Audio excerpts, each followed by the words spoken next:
الحمد لله وكفى والصلاة والسلام على خاتم الرسل وسيد الأنبياء وعلى آله وأصحابه الأتقياء أما بعد فأعوذ بالله من الشيطان الرجيم بسم الله الرحمن الرحيم قد نرى تقلب وجهك في السماء فلنولينك قبلة ترضاها فول وجهك شطر المسجد الحرام وحيث ما كنتم فولوا وجوهكم شطره وَإِنَّ الَّذِينَ أُوتُوا الْكِتَابَ لَيَعْلَمُونَ أَنَّهُ الْحَقُّ مِنْ رَبِّهِمْ وَمَا اللَّهُ بِغَافِلٍ عَمَّا يَعْمَلُونَ قَدْ نَرَى تَقَلُّبَ وَجْهِكَ فِي السَّمَاءِ یقیناً دیکھا ہم نے پھرنا تیرے چہرے کا آسمان میں فَلَنُوَلِّيَنَّكَ قِبْلَةً تَرْضَاهَا پس ہم ضرور پھیر دیں گے تجھے اس قبلے کی طرف جس کو تو پسند کرتا ہے فَوَلِّ وَجْهَكَ شَطْرَ الْمَسْجِدِ الْحَرَامِ پس پھیر لے اپنے چہرے کو مسجد حرام کی طرف وَحَيْثُ مَا كُنْتُمْ اور جہاں کہیں بھی تم ہو وہ فَوَلُّوا وُجُوهَكُمْ شَطْرًا پس پھیر لیا کرو اپنے چہرے کو اسی کی طرف وَإِنَّ الَّذِينَ أُوتُوا الْكِتَابَ اور بے شک وہ لوگ جو کتاب دیے گئے ہیں لَيَعْلَمُونَ أَنَّهُ الْحَقُّ مِنْ رَبِّهِمْ یقیناً وہ جانتے ہیں کہ بے شک وہ حق ہے ان کے رب کی طرف سے وَمَا اللَّهُ بِغَافِلٍ عَمَّا يَعْمَلُونَ اور نہیں اللہ غافل اس سے جو وہ عمل کرتے ہیں سبحان ربک رب العزت عما یصفون سلام علی المرسلین والحمد للہ رب العالمین اللہم صل علی محمد وعلی آل محمد كما صليت على إبراهيم وعلى آل إبراهيم إنك حميد مجيد اللهم بارك على محمد وعلى آل محمد كما باركت على إبراهيم وعلى آل إبراهيم إنك حميد مجيد معزز سامعین سورۃ البقرہ کا 17واں رکوع آیت نمبر 144 آپ کے سامنے تلاوت کی ہے۔ اللہ رب العزت اس کے مطابق صحیح بیان کی توفیق عطا فرمائے اور ہمیں قرآن و سنت پر عمل کرنے کی توفیق عطا فرمائے آمین۔ اس سے قبل گزشتہ سبق میں آپ حضرات نے سنا اللہ رب العزت نے قبلہ کی تبدیلی کی حکمت کو بیان فرمایا اور اس امت کا اعزاز اور عظمت بتائی کہ ہم نے قبلہ اس لیے تبدیل کیا چونکہ یہ امت مرکزی ہے تو اس کا قبلہ بھی مرکزی ہونا چاہیے، اور دوسری بات کہ اتباع کرنے والے اور پیچھے پلٹ کر بھاگ جانے والوں کی پہچان ہو جائے۔ آج کے سبق میں رسول اللہ صلی اللہ علیہ وسلم کا وحی کی انتظار میں آسمان کی جانب دیکھنا بیان ہے۔ جو یہ آیت مبارکہ ہے مفسرین کے ہاں اس کی 2 تفسیریں ہیں۔ پہلی تفسیر یہ ہے کہ رسول اللہ صلی اللہ علیہ وسلم کو یہ تو معلوم ہو گیا تھا کہ اب قبلہ تبدیل ہو جائے گا، چونکہ نبوت بنو اسحاق سے نکل کر بنو اسماعیل میں آ گئی ہے، تو یقیناً اب قبلہ بھی وہ ہو جائے گا جو اسماعیل علیہ السلام نے تعمیر کیا تھا اپنے والد ابراہیم علیہ السلام کے ساتھ مل کر۔ اور دوسری بات، آپ صلی اللہ علیہ وسلم چونکہ مکہ مکرمہ میں آپ کی ولادت باسعادت ہوئی، تو جہاں پہ بندے کی ولادت ہوتی ہے اس شہر اور گاؤں کی جگہوں کے ساتھ قدرتی ایک محبت اور انس بھی ہوتا ہے، ایک فطرتی انس بھی تھا آپ صلی اللہ علیہ وسلم کا مکہ مکرمہ کے ساتھ۔ اس نسبت سے بھی آپ چاہتے ہیں کہ مکہ میں واقع بیت اللہ وہی قبلہ ہو۔ اور تیسری بات یہ ہے کہ آپ کی برادری والوں نے چونکہ بیت اللہ تعمیر کیا تھا اور آپ چاہتے تھے کہ وہ اسلام کی طرف آئیں، شاید اس طرح ان کے دل اور مانوس ہو جائیں کہ آپ صلی اللہ علیہ وسلم کی شریعت میں تو قبلہ بھی وہی گھر ہے جو ہم نے تعمیر کیا ہے، تو ان کو اسلام کی طرف مانوس کرنے اور راغب کرنے کے لیے یہ بھی ایک عمدہ طریقہ تھا۔ ان وجوہات کی بنا پر آپ صلی اللہ علیہ وسلم کی خواہش یہ تھی، چاہت یہ تھی کہ قبلہ بیت اللہ ہی بن جائے، لیکن آپ اپنی مرضی سے تو نہیں بناتے، حکم تو اللہ کی طرف سے ہوتا تبھی کوئی عمل کیا کرتے تھے۔ اس لیے آپ صلی اللہ علیہ وسلم حکم ربی کے انتظار میں رہتے کہ آئے گی تو صحیح وہی، پتہ نہیں کب آئے گی۔ اور کبھی کبھی آپ بے تابی کے ساتھ اوپر آسمان کی طرف دیکھتے بھی، جیسے کسی چیز کا انتظار ہوتا ہے تو بندہ ادھر دیکھتا ہے، یعنی جبرائیل علیہ السلام کی آمد کا انتظار تھا، وحی کی آمد کا انتظار تھا، اور اسی انتظار میں آپ صلی اللہ علیہ وسلم اوپر کئی بار دیکھتے بھی تھے، جس کو اللہ نے یہاں پر بیان کیا، قد نرا تقلب وجہک فی السماء، اے میرے محبوب صلی اللہ علیہ وسلم یقیناً ہم نے دیکھا آسمان کی طرف تیرے چہرے کا پھرنا، جب تم اٹھ کے نگاہ اٹھا کے اوپر ہماری طرف دیکھتا تھا وحی کے انتظار میں، اے میرے محبوب صلی اللہ علیہ وسلم تیری ان اداؤں کو ہم دیکھ رہے تھے۔ اور یہ ایک محبت برا انداز ہے۔ اسی طرح کا ایک انداز سورۃ الانعام میں بھی ہے، جب منکرین نے آپ صلی اللہ علیہ وسلم کو مختلف الزامات سے آپ کے اوپر الزامات لگائے، کبھی شاعر کہا، کبھی کاہن اور کبھی ساحر، نعوذ باللہ من ذالک، تو اللہ تعالیٰ نے فرمایا قد نعلم انہ لیحزنک الذی یقولون، اے میرے محبوب صلی اللہ علیہ وسلم ان کی باتیں سن کر جو تیرے دل میں دکھ آ رہا ہے نا، قد نعلم، ہم اس دکھ کو بھی محسوس کر رہے ہیں، ہم تیرے اس درد کو بھی جانتے ہیں۔ فإنہم لا یکذبونک ولکن الظالمین بآیات اللہ یجحدون، اے میرے محبوب یہ تیرے دشمن نہیں، یہ تو دراصل اللہ کی آیات کے دشمن ہیں۔ تو وہاں بھی اللہ تعالیٰ نے اس انداز میں فرمایا آپ کو تسلی دیتے ہوئے۔ تو پہلی تفسیر تو یہ ہوئی کہ آپ صلی اللہ علیہ وسلم چاہتے تھے کہ بیت اللہ قبلہ ہو جائے، اور اسی چاہت کی انتظار میں آپ کی نگاہ مقدس اوپر بھی اٹھ جایا کرتی تھی، جس کو اللہ نے یہاں پر بیان کیا۔ دوسرا طبقہ مفسرین کا وہ یہ کہتے ہیں کہ آپ کی چاہت تو تھی کہ بیت اللہ بن جائے، لیکن ساتھ آپ کی یہ بھی خواہش تھی کہ فی الحال نہ بنے، کچھ ٹائم کے بعد بنے، چونکہ آپ مدینہ آ چکے تھے اور مدینہ میں آپ یہودیوں کو دعوت دے رہے تھے، جیسا کہ ابھی تفصیل کے ساتھ آپ سن رہے ہیں مسلسل، اور اس وقت یہودیوں کا قبلہ بیت المقدس تھا۔ آپ یہ چاہتے کاش یہ ایمان قبول کر لیں اور اس کے بعد پھر بیت اللہ ہمارا کعبہ شریف بنے، تاکہ زیادہ سے زیادہ یہ ایمان کی طرف راغب ہو جائیں۔ اس لیے اگلی آیت میں کل کے سبق میں آئے گا، اللہ آپ صلی اللہ علیہ وسلم سے فرماتے ہیں کہ آپ جو مرضی دلائل دے لیں، جتنی مرضی ان کے ساتھ نرمی کر لیں، انہوں نے بات ماننی کوئی نہیں ہے۔ تو آپ کا چہرہ پھرنا اس لیے تھا کہ فی الحال حکم نہ آئے جب تک کہ یہ ایمان قبول نہ کر لیں۔ تو آگے اللہ تعالیٰ نے بتا دیا کہ یہ ماننے والے نہیں ہیں میرے محبوب صلی اللہ علیہ وسلم، لہٰذا آپ اللہ کے حکم کی اتباع کریں، اور جو اللہ تعالیٰ نے آپ کی خواہش اور آپ کے اعزاز میں بیت اللہ کو قبلہ بنایا، آپ اسی پر خوش ہو جائیں۔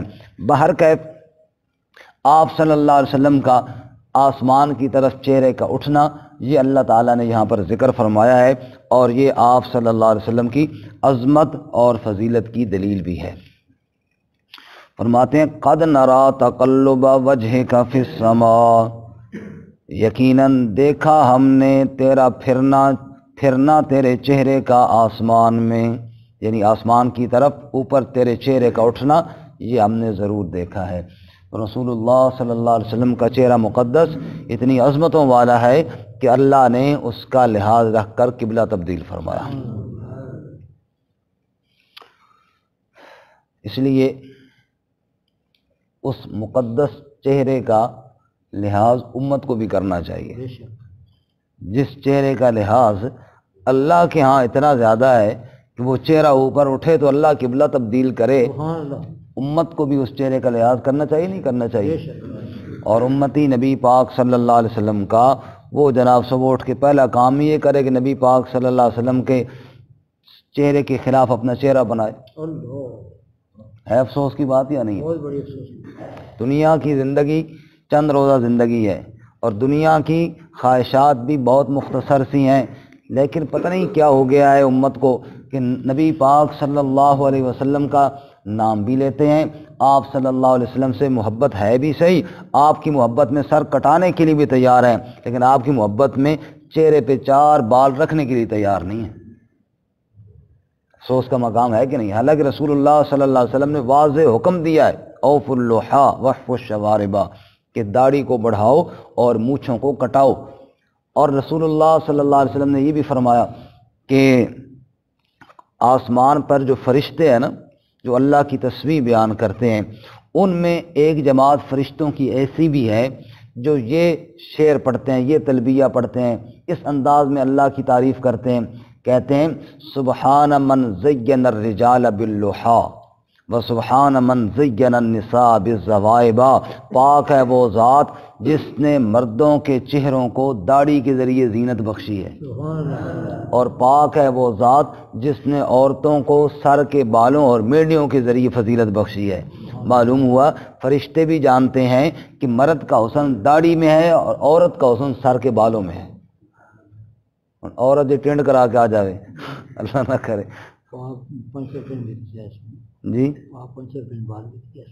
ہاں کئی سو کہتے ہیں آج کل بال بکتے بھی ہیں نا، مگر کیا پتا اس لیے ٹینڈ کرا ہی دے کے چلو کچھ فائدہ ہو جائے گا۔ تو وہ کیسی لگے جناب؟ بالکل ایسا ہی جیسے مرد لگے۔ اور نئی شادی ہوئی نا کسی بندے کی، تو اس نے جناب بالکل داڑھی اور مونچھ اور دونوں چٹ کر کے صاف ستھرا ہو کر کریم شریم لگا کے بیگم سے پوچھ رہا ہے ہم کیسے لگ رہے ہیں؟ بیگم آکھا تو اس طرح کر دوپٹہ کر لے تو دونوں بہنا لگ رہی ہیں۔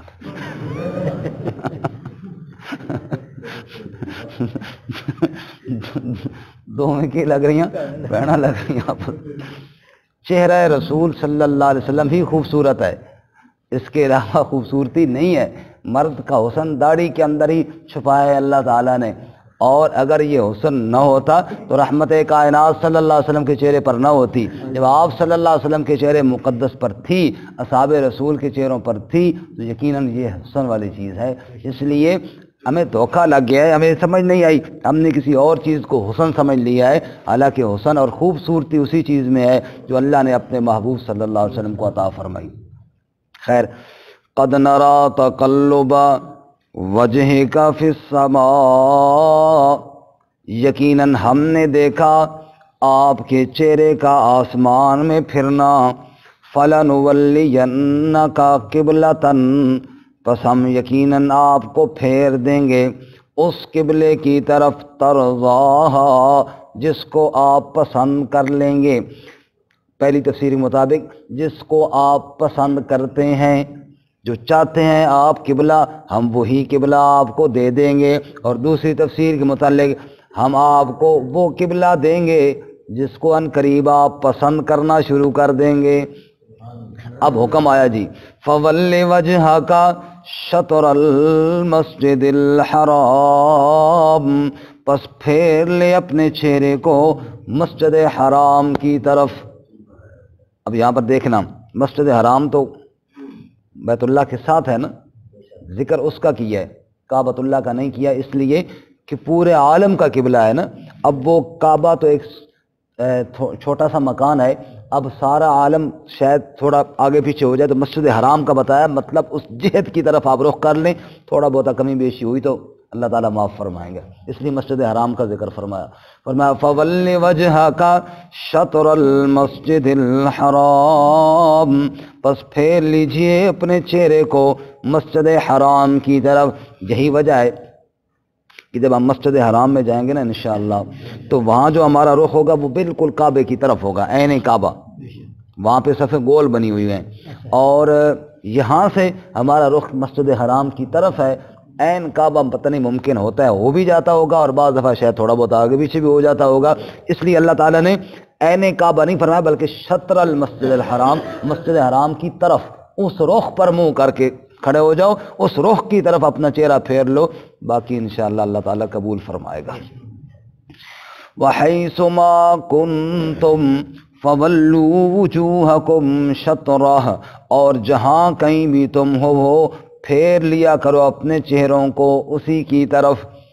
مسجد حرام میں بھی اور مسجد حرام کے علاوہ بھی جہاں کہیں دنیا کے جس کونے میں ہو، رخ تمہارا بیت اللہ کی طرف ہونا چاہیے، رخ تمہارا اللہ کی گھر بیت اللہ کی طرف ہونا چاہیے تاکہ ایک وحدت نظر آئے، ایک اتحاد نظر آئے. امت مسلمہ دنیا کے جس کونے میں ہو اس کا رخ بیت اللہ کی طرف ہو اور سجدہ اللہ کا کر رہی ہو. سجدہ بیت اللہ کا نہیں، سجدہ تو اللہ تعالیٰ کا ہے، رخ بیت اللہ کی طرف ہے، اور تاکہ ایک اتحاد نظر آئے کہ امت مسلمہ متحد ہو کر اللہ کے سامنے سجدہ ریز ہے. یہی وجہ ہے کہ فرمایا کہ جو تمہارے قبلے کو قبلہ مانتا ہے، جو تمہارے نبی کو نبی مانتا ہے، جو تمہاری کتاب قرآن کریم کو مانتا ہے، تم بھی اس کو اپنا بھائی تسلیم کرو، تم بھی اس کو کیا کرو، اپنا تسلیم کرو، کیونکہ قبلہ بھی مانتا ہے، ہمارا قرآن بھی مانتا ہے، ہمارے نبی صلی اللہ علیہ وسلم کو بھی مانتا ہے. اس لیے امت کو اتفاق اور اتحاد کی ضرورت ہے. اور یہ چھوٹے چھوٹے فروعی مسائل میں لڑ کے فرقوں میں تقسیم ہو کے ایک دوسرے کے اوپر جناب فتوے بازی کر کے بیڑا غرق کر دیا امت کا، اور امت ٹکڑوں میں شکار ہو گئی ہے. حالانکہ قبلہ بنایا ہی اتحاد کے لیے تھا. دیکھو عبادت سب نے اللہ کی کرنی ہے، اللہ ہر جگہ موجود ہے، تو اگر قبلہ نہ بھی ہو تو پھر بھی ہو سکتی تھی نا عبادت. بھائی کوئی جہاں مرضی جیسے، یہ حکم دیا ہی اس لیے اتحاد کے لیے. وَحَيْثُ مَا كُنْتُمْ، جہاں کہیں بھی ہو رخ ایک طرف کر لو تاکہ اتحاد نظر آئے، تاکہ اتفاق نظر آئے. یہ سب ایک ہی رب کے ماننے والے ہیں، یہ سب ایک ہی نبی صلی اللہ علیہ وسلم کے ماننے والے ہیں، اور جب اتفاق اور اتحاد ہوگا تب اللہ تعالیٰ کی مدد بھی شامل حال ہوگی. اور جب آپس میں تھوڑا سا اختلاف ہو جاتا ہے پھر اللہ کی مدد دور ہو جاتی ہے. مثال کے طور پہ آپ یوں دیکھ لیجئے نا جی کہ احد کے میدان میں تھوڑا سا اتنا اختلاف ہوا کہ یہ درہ چھوڑنا ہے یا نہیں چھوڑنا. بعض نے کہا چھوڑنا ہے، بعض نے کہا نہیں چھوڑنا ہے، اور پھر جناب وہ چھوڑا تو دشمن نے پلٹ کے حملہ بھی کیا اور لاشیں بھی گرنا شروع ہو گئی. اور بالکل جب ایک ہی رائے اتفاق کے ساتھ ڈٹ کر بندہ رہے اللہ کی خصوصی مدد ہوتی ہے. ید اللہ علی الجماع، جماعت پر اللہ کا ہاتھ ہوتا ہے. اور جماعت ایک سوچ والوں کو کہتے ہیں، اکٹھے بیٹھنے والوں کو نہیں. دیکھو نا مارکیٹ میں ہم جائیں گے کتنا رش ہوتا ہے مارکیٹ میں، کرونے کا نام و نشان نہیں ہوتا، بڑا رش ہوتا ہے. اور جناب اس میں ایک آدمی گیا سبزی لینے کے لیے، ایک گیا گوشت لینے کے لیے، ایک گیا کپڑے لینے کے لیے، ایک گیا جناب کوئی اور چیز لینے کے لیے. یہ 5-6 بندے جا کر ادھر اکٹھے ہو گئے ہیں اس جگہ میں. یہ جماعت نہیں ہے، یہ جماعت اکٹھے ضرور ہیں لیکن یہ جماعت نہیں، کیونکہ سوچ ہر ایک کی مختلف ہے. ایک کی سوچ سبزی کی ہے، دوسری کی سوچ گوشت کی ہے، تیسری کی کپڑے لینے کی ہے، چوتھے کی پلاسٹک کے برتن لینے کی ہے. جب سوچ ایک نہیں ہوگی تو اس کو جماعت نہیں کہیں گے. اور یہاں سے 4 بندے اکٹھے گئے ہیں نا، کہتے ہیں یار ہم نے سبزی لینی ہے، یہ جماعت ہے. یہ کیا ہے؟ کیونکہ ان کی سوچ ایک ہے. ان کی سوچ ایک ہے۔ سوچ جب امت کی ایک ہوگی نا تب وہ امت بنے گی، تب وہ امت جماعت بنے گی۔ ہر ایک نے اپنی اپنی سوچ رکھی ہوئی ہے اور دوسرے کو بالکل غلط سمجھ رہا ہے تو پھر جماعت اور امت نہیں بنے گی۔ وَاعْتَصِمُوا بِحَبْلِ اللَّهِ جَمِيعًا وَلَا تَفَرَّقُوا۔ اچھا اب دیکھنا، اب اگلی بات سننا۔ وہ جو 4 بندے گئے نا، ایک نے سبزی لینی تھی، ایک نے گوشت لینا تھا، ایک نے جناب پلاسٹک کے برتن لینے تھے، ایک نے کپڑے لینے تھے، یہی چاروں بندے اگر ایک گھر سے گئے ہوں اور سب مشورہ کر کے گئے ہوں پہ ٹھیک ہے یہ چاروں چیزیں ہم نے لینی ہیں، اب اگر سارے ایک دکان پہ جائیں گے تو ٹائم زیادہ لگے گا، تو سبزی خرید، میں گوشت خریدتا ہوں، یہ بھائی جناب کپڑے خرید لے، یہ برتن خرید، پھر اکٹھے ہو جائیں گے، یہ جماعت ہے، کیونکہ سوچ پھر متفقہ ہے اور دوسرے کی سوچ کا احترام ہے۔ کوئی بات سمجھ میں پتہ نہیں آ رہی ہے نا؟ دوسرے کی سوچ کا کیا ہے؟ احترام ہے، اور سوچ پھر بھی اکٹھی ہے۔ یہی ہے مثال دین کے سارے شعبوں کی۔ ایک قرآن کریم پڑھا رہا ہے، ایک جناب جہاد کے میدان میں ہے، ایک تصنیف کے میدان میں ہے، ایک دعوت کے میدان میں ہے، یہ سارے دین کے شعبے ہیں، یہ سارے دین کے کیا ہیں؟ شعبے۔ کسی شعبے کو بندہ غلط نہ کہے، اس کو دین کا حصہ سمجھے، پر ٹھیک ہے تو یہ کام کر، میں یہ کام کر رہا ہوں، میں یہ کام کر رہا ہوں، مقصد اللہ کی رضا اور دین کی خدمت ہے تو انشاءاللہ یہ ساری امت بن جائے گی۔ دوسرے کی سوچ کا احترام کیا جائے، دوسرے کی سوچ کا احترام۔ اگر سبزی لینے والا کہے کہ وہ جو گوشت کی دکان پر گیا ہے وہ تو فضول وقت ضائع کر رہا ہے، اور گوشت والا کہے سبزی والا ٹائم ضائع کر رہا ہے، تو پھر کیا ہوگا؟ اختلاف اور انتشار کے علاوہ کچھ نہیں ہوگا۔ کوئی بات سمجھ میں آ رہی؟ کوئی نہیں آ رہی؟ اللہ امت کو اتفاق اور اتحاد نصیب فرمائے۔ اور قبلے کا اصل مقصد ہی اتفاق اور اتحاد ہے۔ قبلہ بیت اللہ درس ہی اتحاد کا دے رہا ہے۔ اوے لوگوں، کائنات والو، دنیا کے جس کونے میں ہو، عربی ہو یا عجمی ہو، گورے ہو یا کالے ہو، اگر رب کی عبادت کرنی ہے تو رخ تمہارا ایک طرف ہی ہونا چاہیے تاکہ اتحاد نظر آئے۔ اس لیے فرماتے ہیں وَحَيْثُ مَا كُنْتُمْ، اور جہاں کہیں بھی تم ہو، فَوَلُّوا وُجُوهَكُمْ شَطْرًا، پس پھیر لیا کرو اپنے چہروں کو اس ہی کی طرف، یعنی بیت اللہ کی طرف۔ وَإِنَّ الَّذِينَ أُوتُوا الْكِتَابَ لَيَعْلَمُونَ أَنَّهُ الْحَقُّ مِنْ رَبِّهِمْ، اور بے شک وہ لوگ جو کتاب دیے گئے ہیں، یہ یہود و نصارہ، یہ جانتے ہیں کہ بے شک حق ہے ان کے رب کی طرف سے۔ یہ جو قبلہ تبدیل ہو رہا ہے، ان کو پتہ ہے کہ ان کی کتابوں میں لکھا ہے کہ آخری نبی صلی اللہ علیہ وسلم 2 قبلوں والا ہوگا، یہ جانتے ہیں کہ آخری نبی کا قبلہ بھی بیت اللہ ہوگا، یہ سمجھتے ہیں، لیکن پھر جب بندہ ضد پہ آئے تو پھر تو اعتراض کرتا ہے نا۔ بات سمجھ میں آئی؟ یہ جانتے ہیں جیسے اکثر لوگوں کو پتہ ہے کہ ٹخنا ننگا رکھنا یہ رسول اللہ صلی اللہ علیہ وسلم کا حکم ہے، پتہ ہے نا، لیکن پھر بھی مذاق اڑاتے ہیں کہ نہیں اڑاتے؟ داڑھی کا کس کو نہیں پتہ کہ نبی پاک صلی اللہ علیہ وسلم کی سنت ہے، پھر بھی کئی لوگ داڑھی کا مذاق اڑا رہے ہوتے ہیں۔ یعنی ضروری نہیں کہ بندے کو پتہ نہ ہوتا، بھی پتہ ہونے کے باوجود بھی یہ حرکت ہوتی ہے۔ تو اللہ تعالیٰ یہاں بھی یہی فرماتا ہے کہ ان کو پتہ ہے کہ قبلے کی تبدیلی اللہ کا امر ہے، اللہ کا حکم ہے، لیکن اس کے باوجود ہی بعض لوگ انکار کی جا رہے ہیں اور مذاق اڑائے جا رہے ہیں۔ او جی پہلے وہ قبلہ تھا، اب یہ کیوں ہو گیا جی؟ او جی پہلے ادھر نمازیں پڑھی تھیں، اب ادھر کیوں پڑھ رہے ہیں جی؟ او جی ان کا کیا بنے گا؟ یہ خواہ مخواہ کے بہانے اور اعتراضات ہیں، ورنہ جانتے اہل کتاب بھی ہیں کہ قبلہ بیت اللہ درست ہے۔ وَمَا اللَّهُ بِغَافِلٍ عَمَّا يَعْمَلُونَ، اور اللہ غافل نہیں ہے اس سے جو عمل کرتے ہیں، ہر ایک کے اعمال کو اللہ دیکھ رہا ہے کہ تم کیا کر رہے ہو۔ اللہ تعالیٰ ہمیں بھی اخلاص کے ساتھ شریعت کے احکامات پہ عمل کی توفیق عطا فرمائے۔ ترجمہ دوبارہ سنیں۔ قَدْ نَرَىٰ تَقَلُّبَ وَجْهِكَ فِي السَّمَاءِ، یقیناً دیکھا ہم نے آپ کے چہرے کا پھرنا آسمان میں، فَلَنُوَلِّيَنَّكَ قِبْلَةً تَرْضَاهَا، تو یقیناً ہم آپ کو پھیر دیں گے اس قبلے کی طرف جس کو آپ پسند کریں گے۔ فَوَلِّ وَجْهَكَ شَطْرَ الْمَسْجِدِ الْحَرَامِ، پس پھیر لیجئے اپنے چہرے کو مسجد حرام کی طرف۔ وَحَيْثُ مَا كُنْتُمْ، اور جہاں کہیں بھی تم ہو وہ، فَوَلُّوا وُجُوهَكُمْ شَطْرًا، پس پھیر لیا کرو اپنے چہروں کو اسی کی طرف۔ وَإِنَّ الَّذِينَ أُوتُوا الْكِتَابَ، اور بے شک وہ لوگ جو کتاب دیے گئے ہیں، لَيَعْلَمُونَ، یقیناً وہ جانتے ہیں، أَنَّهُ الْحَقُّ مِنْ رَبِّهِمْ، کہ بے شک وہ حق ہے ان کے رب کی طرف سے۔ وَمَا اللَّهُ بِغَافِلٍ عَمَّا يَعْمَلُونَ، اور اللہ غافل نہیں ہے اس سے جو وہ عمل کرتے ہیں۔